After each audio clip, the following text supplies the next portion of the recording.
जरा शांत होकर सुनिए। आज मैं आपको ऐसा रहस्य बताने जा रहा हूँ जिसे सुनकर आपके रोंगटे खड़े हो जाएंगे। हम सब जन्म और मौत के बारे में जानते हैं, पर क्या कभी आपने सोचा है कि जब इंसान मर जाता है, शरीर का अंत हो जाता है, शरीर मिट्टी में मिल जाता है, तो फिर आत्मा कहाँ जाती है? क्या उसे भी भूख लगती है? क्या आत्मा भी भोजन करती है? और अगर करती है तो कहाँ से, कैसे और कौन खिलाता है उसे? ये सब बातें हम रोजमर्रा की जिंदगी में नहीं सोचते, लेकिन एक दिन हर इंसान को सच जानना ही पड़ता है, क्योंकि मृत्यु कोई अंत नहीं बल्कि आत्मा की नई यात्रा का आरंभ है। भक्तों, गरुड़ पुराण में वो गहरा ज्ञान लिखा है जिसे जानकर इंसान का मन हिल जाता है। ये कोई कल्पना, कोई कहानी, कोई अंधविश्वास नहीं, बल्कि हजारों साल पुरानी दिव्य सच्चाई है। कहते हैं कि जो व्यक्ति इस ज्ञान को ध्यान से सुन ले, पूरी श्रद्धा से समझ ले, उसके पाप कटते हैं, उसके पितृ तृप्त होते हैं और उसके घर में सुख समृद्धि का दरवाजा खुलता है। इसलिए भक्तों, आज जो कथा सुनने जा रहे हैं उसे हल्के में मत लीजिए, क्योंकि अज्ञान जीवन भी बदल सकता है और मृत्यु के बाद का संसार भी। कहानी शुरू होती है, भगवान विष्णु अपनी साधना में लीन थे। तभी गरुड़ देव उनके पास पहुंचे। भगवान विष्णु ने मुस्कुराकर स्वागत किया और बोले, हे गरुड़, कहो क्या बात है? गरुड़ देव ने हाथ जोड़कर प्रणाम किया और बोले, हे प्रभु, आप तो अंतर्यामी हैं, सब जानते हैं। दुनिया की हर बात आपसे छिपी नहीं, परंतु कई दिनों से मेरे मन में एक प्रश्न घूम रहा है, कृपा करके उसे दूर करें। भगवान बोले, पूछो गरुड़, मैं तुम्हारे प्रश्न का समाधान अवश्य करूंगा। तब गरुड़ देव ने वो प्रश्न पूछा जो आज पूरी दुनिया को सुनना चाहिए। हे प्रभु, क्या आत्मा को मृत्यु के बाद भी भोजन की आवश्यकता होती है? यदि हाँ, तो वो क्या खाती है और भोजन उसे कहाँ से प्राप्त होता है? भक्तों, यही वो प्रश्न था जिसने पूरा संसार हिला दिया। और फिर भगवान विष्णु ने गहरी मुस्कान के साथ कहा, हे गरुड़, मृत्यु केवल शरीर की होती है, आत्मा अमर है। और हाँ, आत्मा भी भूख और प्यास का अनुभव करती है। बस भक्तों, यहीं से शुरू होता है वो रहस्य जिसे जानकर आप भी सोच में पड़ जाएंगे। भगवान बोले, हे गरुड़, इस रहस्य को समझने के लिए मैं तुम्हें एक कथा सुनाता हूँ। और कहते हैं, इस कथा को जो मन, ध्यान और श्रद्धा से सुन ले, उसके पितरों को तृप्ति मिलती है और उसके जीवन के दुख मिटने लगते हैं। तो भक्तों, कथा शुरू होती है। कोपुर नाम का एक गांव था, शांत, सरल, मंदिरों की घंटियों से भरा हुआ। उस गांव में रहती थी अत्यंत धार्मिक और पुण्य आत्मा अरुणा देवी। उम्र बहुत हो चुकी थी और जीवन का बड़ा हिस्सा सेवा, पूजा पाठ और भक्ति में बीता था। एक दिन उनकी मृत्यु हो गई। गांव वाले दुखी हुए। अंतिम संस्कार संपन्न हुआ, लेकिन उनका बेटा सोहन, जो शहर में नौकरी करता था, अंतिम संस्कार तक पहुंच नहीं पाया। जब वो समझना गांव पहुंचा तो संस्कार पूरे हो चुके थे। उसने कहा, अब क्या ही किया जा सकता है, माँ को मोक्ष मिल गया होगा। गांव वालों ने समझाया, बेटा, मोक्ष तभी मिलता है जब पिंडदान और तर्पण किया जाए। आत्मा को भोजन चाहिए। जब तक पिंडदान नहीं होता, आत्मा भूखी रहती है। लेकिन सोहन ने इसे अंधविश्वास समझा और हंसते हुए बात टाल ली। भक्तों, बस वही रात उसने जीवन की सबसे बड़ी भूल कर दी। वो माँ के कमरे में सोया। रात का तीसरा पहर, पूरा घर शांत, सन्नाटा। अचानक कमरे में ठंडक छाने लगी। अंधेरा और घना हो गया और तभी एक धीमी आवाज, बेटा। सोहन की आंख खुल गई। उसने देखा, सामने उसकी माँ खड़ी थी, वही साड़ी जिसमें वे जीवन भर रहती थी। चेहरे पर गहरा दुख, पीली पड़ चुकी देह और सूनी आंखें। और माँ ने कांपती आवाज में कहा, मुझे भूख लगी है, पिंडदान किए बिना मैं तृप्त नहीं हो सकती। ये सुनते ही सोहन का दिल कांप गया। माँ की आकृति धीरे धीरे धुएं में बदलने लगी और अचानक सपना टूट गया। सोहन पसीने में डूबा हुआ पूरी तरह कांप रहा था। लेकिन भक्तों, वो सपना नहीं, संकेत था। सुबह गांव के पंडित घर आए और बोले, बेटा, तुम्हारे पिता ने भी जब तुम्हारे दादा के लिए पिंडदान नहीं किया था, तब घर में अशांति होने लगी थी। तुम्हारी माँ बहुत धार्मिक थी, इसलिए वो डरा भी नहीं रही, संकेत दे रही है। अभी भी समय है, उन्हें तृप्त करो। भक्तों, ये बात सुनकर सोहन के मन में पहली बार सवाल उठा, क्या आत्मा सच में भूखी होती है? क्या पिंडदान सचमुच जरूरी है? ये सब कोई सिद्धांत है या सच्चाई? उत्तर जानने के लिए वो गांव के सबसे वृद्ध और ज्ञानवान पंडित त्रिभुवन शर्मा के पास गया। उन्होंने गरुड़ पुराण खोला और कहा, बेटा, जब शरीर मर जाता है, आत्मा लिंग शरीर में प्रवेश करती है। मृत्यु के बाद 10 दिन तक आत्मा पृथ्वी पर ही रहती है, घर के आसपास, अपने परिवार के पास। पर वो छू नहीं सकती, बोल नहीं सकती, सिर्फ अनुभव करा सकती है। उस समय आत्मा को भूख भी लगती है, पर वो साधारण भोजन नहीं खा सकती। उसे तर्पण, तिल, जल और पिंडदान के रूप में ऊर्जा चाहिए होती है। वही उसका भोजन है, वही उसकी शक्ति है। भक्तों, सोहन पंडित त्रिभुवन शर्मा के सामने बैठा था। उसकी आंखों में डर, पछतावा और बेचैनी साफ दिखाई दे रही थी। उसे अब यह समझ आ चुका था कि मृत्यु किसी चीज का अंत नहीं, बल्कि आत्मा की एक नई यात्रा की शुरुआत है। वो अब ये जान चुका था कि जब आत्मा को तृप्ति नहीं मिलती, जब उसे उसका हिस्सा नहीं मिलता, तो वो तड़पती रहती है, बेचैन रहती है। लेकिन उसके मन में एक बात गहरे तक अटकी हुई थी। आत्मा आखिर खाती कैसे है? बिना शरीर के, बिना मुंह के, बिना हाथ पैर के आत्मा को भोजन कैसे पहुंचता है? तभी पंडित त्रिभुवन शांत स्वर में बोले, बेटा, याद रखो, मृत्यु के बाद आत्मा की भूख रोटी सब्जी की नहीं। आत्मा चावल की थाली, दाल की कटोरी या रोटी का टुकड़ा नहीं खाती। आत्मा ऊर्जा से तृप्त होती है। जैसे शरीर को भौतिक भोजन की जरूरत होती है, वैसे ही आत्मा को आध्यात्मिक भोजन की आवश्यकता होती है। वो भोजन उसे पिंडदान, तर्पण और श्राद्ध के माध्यम से प्राप्त होता है। सोहन और उलझ गया। उसने कहा, पंडित जी, हमारे पितरों को हम चावल, तिल और जौ से बने पिंड देते हैं, पर वे तो दिखाई ही नहीं देते। उनका तो कोई शरीर नहीं है, वे कैसे खाते होंगे? पंडित त्रिभुवन हल्की मुस्कान के साथ बोले, बेटा, आत्मा कोई मोटा पत्थर जैसा पदार्थ नहीं कि हाथ से पकड़कर उसे खिलाया जाए। आत्मा तरंगे ग्रहण करती है। हम जो भोजन मंत्रों के साथ अर्पित करते हैं, वह ऊर्जा के रूप में बदलकर आत्मा तक पहुंचता है। आत्मा तक हमारे हाथ का अन्न नहीं, हमारे हृदय की भावना, हमारी श्रद्धा और हमारा संकल्प भोजन बनकर पहुंचते हैं। भक्तों, जरा इसे मन में उतार कर समझिए। जब हम पिंडदान करते हैं, तिल और चावल से गोल आकार के पिंड बनाते हैं, उन पर जल, घी और दूध अर्पित करते हैं और साथ ही मंत्रों का उच्चारण करते हैं, तब क्या होता है? मंत्रों की ध्वनि, पानी की तरंगे, तिल और जौ की शक्ति, घी की शुद्धता और हमारे मन की श्रद्धा, ये सब मिलकर एक दिव्य सूक्ष्म ऊर्जा का रूप ले लेते हैं। यही ऊर्जा आत्मा के सूक्ष्म शरीर का भोजन बन जाती है। जितनी सच्ची भावना, उतनी गहरी तृप्ति, जितनी श्रद्धा, उतनी ज्यादा शांति। अब भक्तों, यहाँ एक और बड़ा प्रश्न खड़ा होता है, आत्मा तड़पती क्यों है? आत्मा भूखी क्यों पड़ती है? पंडित त्रिभुवन ने गहरी सांस लेकर कहा, बेटा, जब कोई इंसान मरता है, उसका शरीर पंचतत्व में मिल जाता है, पर उसकी आत्मा अपनी पुरानी भावनाएं, इच्छाएं, आदतें, लगाव और यादें लेकर ही यात्रा शुरू करती है। जिस घर में उसने जीवन बिताया, जिस परिवार से वो प्रेम करती थी, जिन लोगों के लिए वो चिंता किया करती थी, उन सब का मुंह उसके साथ रहता है। उस समय आत्मा को शक्ति के सहारे के बल की आवश्यकता होती है। जब अपने ही लोग पिंडदान, तर्पण और श्राद्ध से मुंह मोड़ लेते हैं, तब आत्मा कमजोर और भूखी अनुभूति करती है, और भूखी आत्मा को कभी सच्ची शांति नहीं मिलती।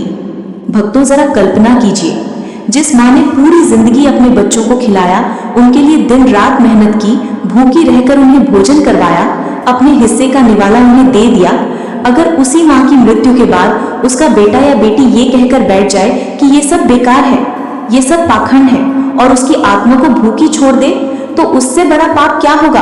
पंडित त्रिभुवन बोले, मृत्यु के बाद के पहले 10 दिन अत्यंत महत्वपूर्ण माने गए हैं। हर दिन आत्मा एक अलग अवस्था से गुजरती है।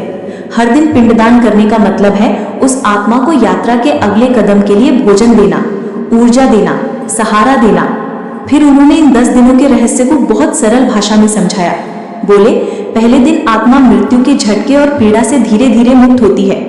दूसरे दिन उसकी दिशाहीनता कम होती है, उसे एहसास होने लगता है कि अब शरीर छूट चुका है।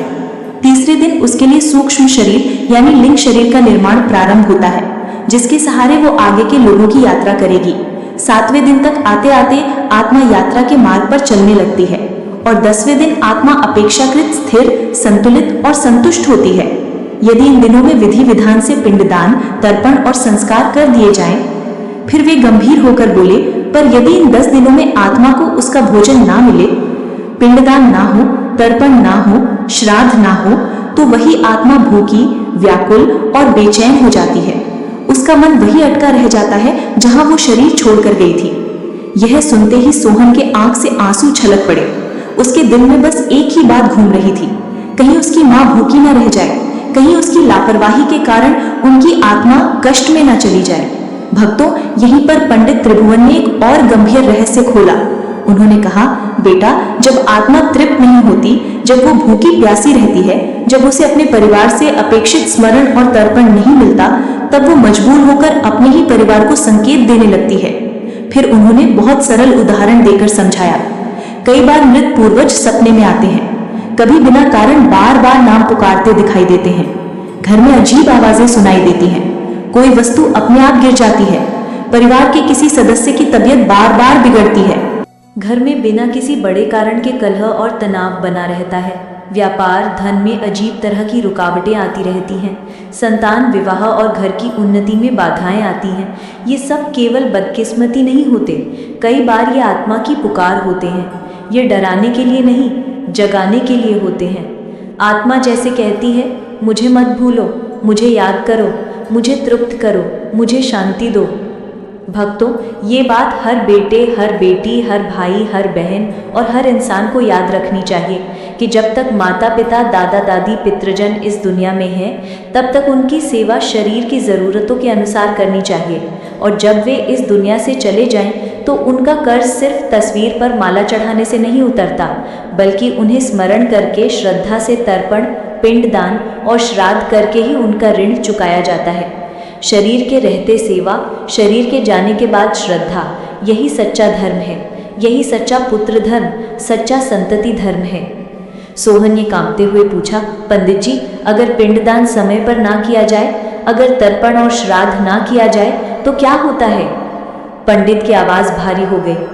उन्होंने कहा, तब आत्मा प्रेत योनि को प्राप्त कर सकती है। प्रेत कौन होता है? प्रेत वो होता है जो गया भी नहीं और रुका भी नहीं। वो ना पूरी तरह लोक से विदा हो पाता है, ना ही नए लोक में प्रवेश कर पाता है। वो बीच में ही फंसा रहता है, भूखा, तड़पता हुआ, बेचैन। उसका मन मोह, भूख, क्रोध, पीड़ा और अधूरी इच्छाओं में उलझा रह जाता है। भक्तों, ये सुनकर सोहन की हालत और खराब हो गई। उसे अपनी माँ की वो पीली उदास आकृति याद आ गई, जो सपने में प्रकट होकर कह रही थी, मुझे भूख लगी है। उसे लगा जैसे उसकी भूल, उसकी लापरवाही, उसकी अज्ञानता के कारण उसकी माँ कष्ट में होंगी।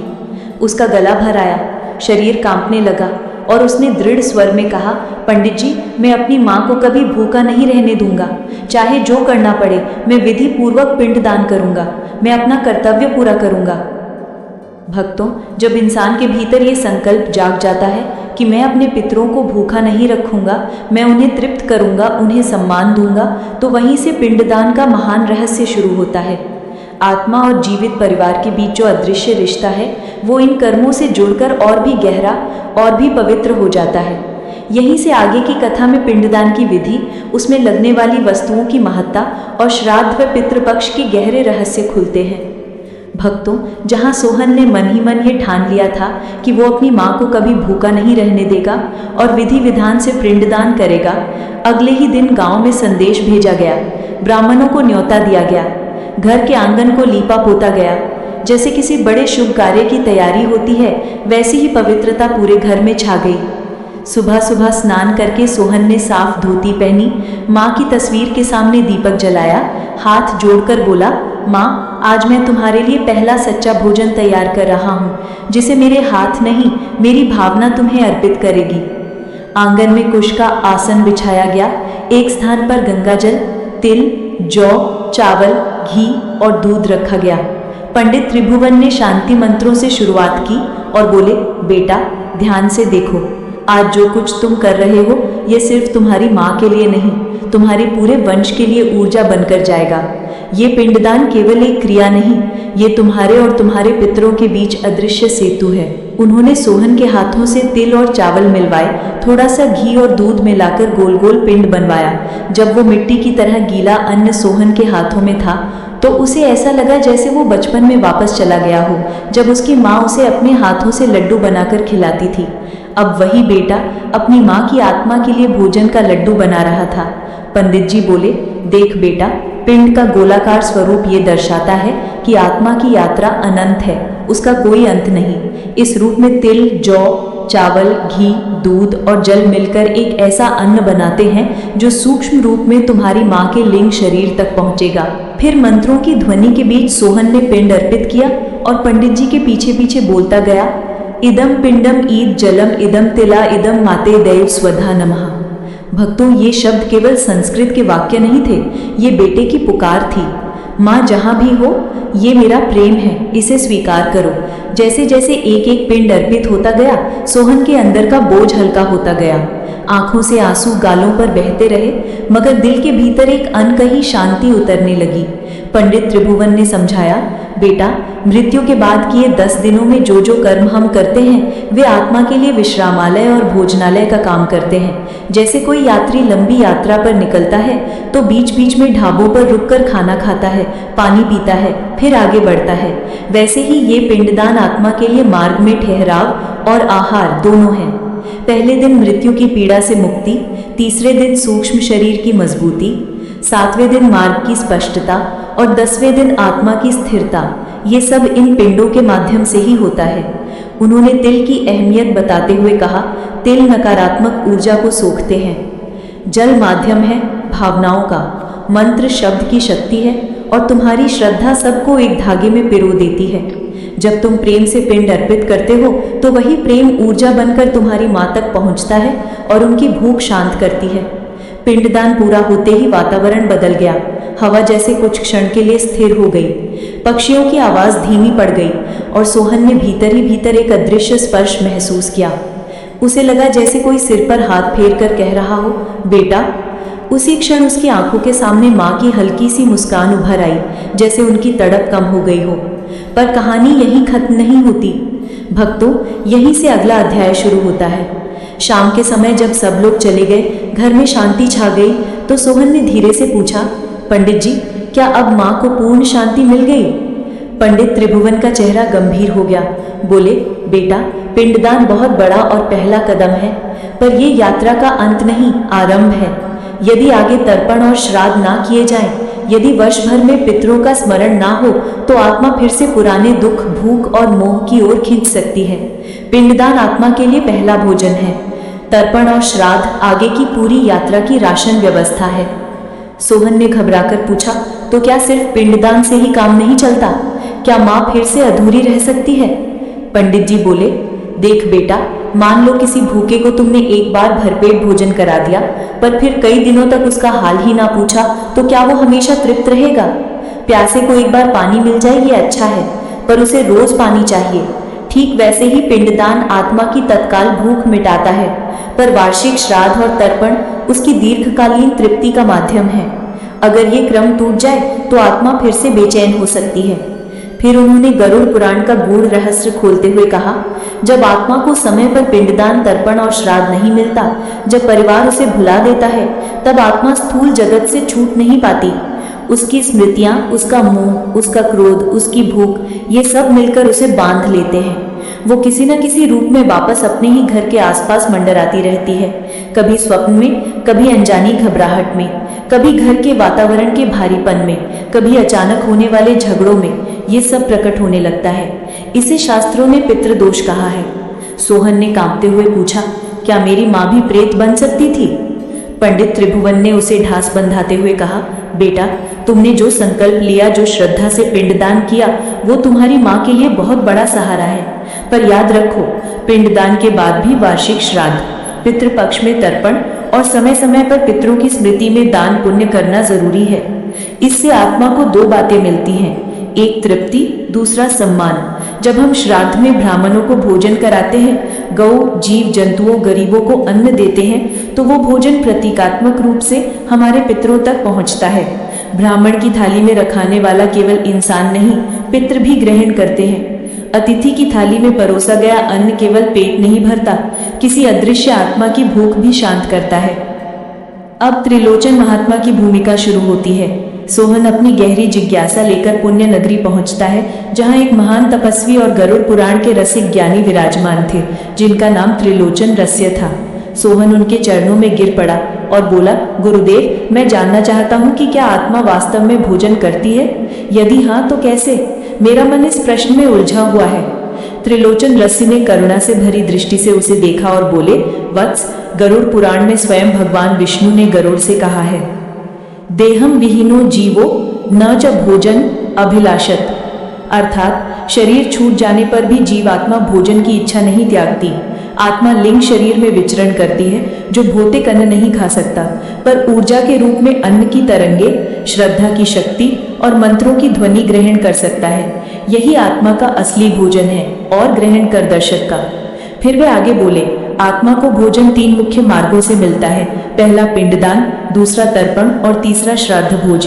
पिंडदान में चावल, तिल, जौ, घी, दूध, कुश और जल से बना गोलाकार पिंड बनाकर मंत्रों के साथ पितरों को अर्पित किया जाता है। ये आत्मा के लिंग शरीर के लिए ऊर्जा, भोजन और मार्ग का साधन बनता है। तर्पण में तिल और जल के साथ स्वधा नाम से पितरों का आवाहन करके उन्हें संतोष दान किया जाता है। ये आत्मा की प्यास बुझाता है, उसकी तृष्णा शांत करता है। और श्राद्ध भोज में हम ब्राह्मणों को, संतों को और जरूरतमंदों को आदरपूर्वक भोजन कराते हैं। ये केवल सामाजिक रस्म नहीं, बल्कि आत्माओं के लिए प्रतीकात्मक कानदान है। जिस प्रेम और श्रद्धा से भोजन कराया जाता है, वो सब सूक्ष्म रूप से पितरों तक पहुंचता है और उन्हें मानसिक संतोष और पुण्य के रूप में ऊर्जा प्राप्त होती है। त्रिलोचन दास्य ने समझाया, जब ब्राह्मणों की जीवा से मंत्र निकलते हैं, जब पिंड धरती पर रखा जाता है, जब तिल से जल की धार बहती है, जब थाली में परोसा गया अन्न किसी भूखे को तृप्त करता है, तो ये सब मिलकर एक अदृश्य ऊर्जा का जाल बुनते हैं। यही ऊर्जा सीधा सीधा हमारे पितरों तक पहुंचती है। यदि इन कर्मों को विधि, विधान, श्रद्धा और साफ नियत से किया जाए तो आत्मा न केवल संतुष्ट होती है, बल्कि उसे आगे बढ़ने के लिए बल, मार्ग और गति भी मिलती है। पर यदि ये सब केवल औपचारिकता बनकर रह जाए, मन कहीं और हो और हाथ केवल रीत निभा रहे हो, तो प्रभाव आधा अधूरा होता है। अब भक्तों, यहाँ सबसे बड़ा सार सामने आता है। ये सब कर्मकांड केवल डराने के लिए नहीं, धन निकलवाने के लिए नहीं, दिखावे के लिए नहीं, बल्कि एक अदृश्य संवाद है हमारे और उन आत्माओं के बीच जो कभी हमारे माता पिता, दादा दादी और पूर्वज बनकर इस पृथ्वी पर चले थे। जिस तरह हम जीते जागते लोगों से फोन, संदेश और मुलाकात के जरिए बात करते हैं, उसी तरह मृत पूर्वजों से पिंडदान, तर्पण और श्राद्ध के माध्यम से संवाद होता है। अंतर बस इतना है कि उनकी भाषा सूक्ष्म है और हमारा माध्यम भावना है। सोहन अब सब समझ चुका था। उसके सामने केवल एक ही लक्ष्य बचा था, अपनी माँ की आत्मा को पूर्ण तृप्ति और मोक्ष की ओर ले जाना। उसने मन ही मन संकल्प लिया कि वे हर साल पितृ पक्ष में श्रद्धा से तर्पण करेगा, श्राद्ध भोज करेगा,